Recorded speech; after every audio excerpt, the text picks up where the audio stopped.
It's that time of year again when droves of campers hit the road and tour Tasmania's holiday hotspots. But there's growing debate over where they camp. The rising number of people camping for free by the roadside is putting caravan parks at risk of extinction. The state government has intervened after complaints were made to the economic regulator. Tamara Glumac reports.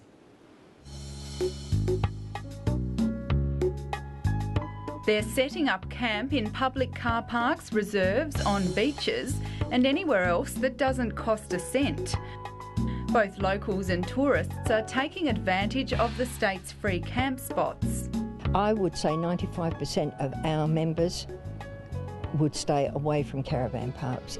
They only go into a caravan park if it's absolutely essential. The latest tourism figures show the number of motorhome and camper van visitors to Tasmania has jumped 17% in the past 3 years. There were more than 46,000 in the 12 months to March this year. Among them, grey nomads like Barry and Kerry Henry, who have spent the past 11 years travelling around Australia in their motorhome. We haven't been in a caravan park yet.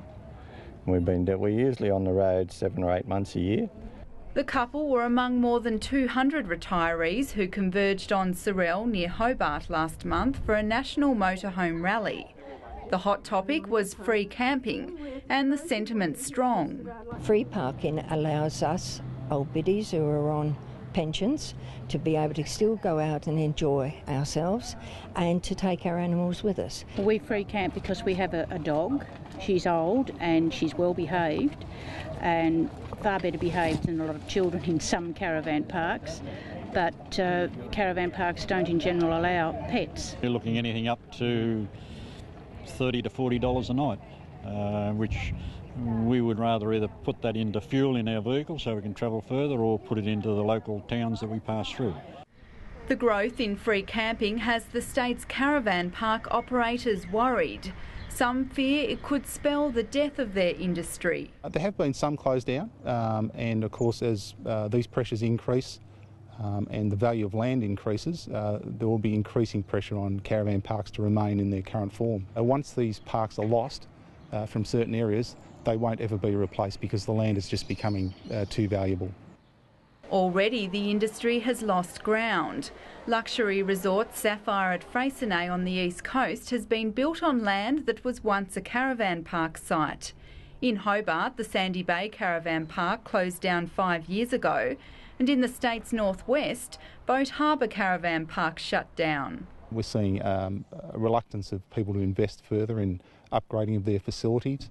We're seeing a lack of new caravan parks being established in the state also. Tony Wright has been running the caravan park at Tribunna on the state's east coast for more than a decade. His town and many others are being inundated with free campers. I know of a number of locations where there would be far more people free camping in the general area than are using the caravan park's facilities. It's not free camping. Somebody's paying, and it's the ratepayers. The Caravan Industry Association agrees. Purchase of land and council rates, garbage collection, mowing, public liability, all these things are normally paid for and passed on to the consumer. But in this case, the ratepayer themselves are funding the cost of these facilities. Earlier this year, concerns about free camping reached the state's economic regulator. 4 private caravan park operators complained about councils providing free or cheap campsites. The regulator agreed it was unfair competition, prompting a review by the state government.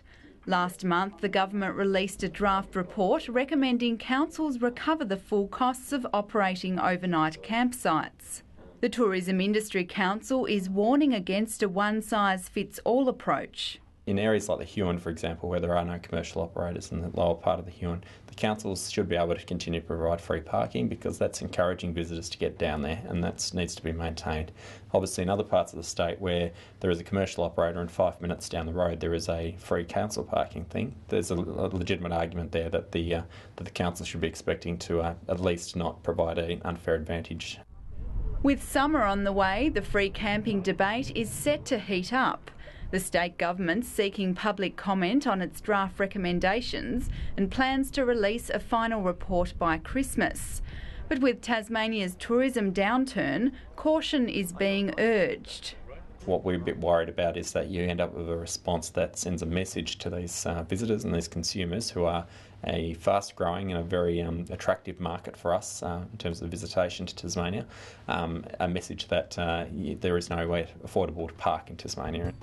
And it's not just visitor numbers at stake. The caravan industry is worth over $250 million in interstate visitor alone. So it's a fairly substantial industry. We employ a lot of people throughout the state, and we invest a lot in marketing of the state. So it's a fairly vital industry really, and really all we're asking for is a level playing field.